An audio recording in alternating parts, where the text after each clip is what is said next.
శ్రీవారి దర్శనం తెలంగాణ ప్రజాప్రతినిధుల సిఫార్సు లేఖలపై టీటీడీ కీలక నిర్ణయం.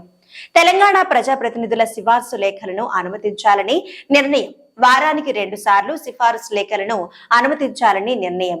తెలంగాణ నుంచి వచ్చే సిఫార్సు లేఖలను అనుమతించాలన్న మెజార్టీ సభ్యులు తిరుమల శ్రీవారి దర్శనానికి తెలంగాణ ప్రజాప్రతినిధుల సిఫార్సు లేఖలను అనుమతించాలని తిరుమల తిరుపతి దేవస్థానం నిర్ణయించింది.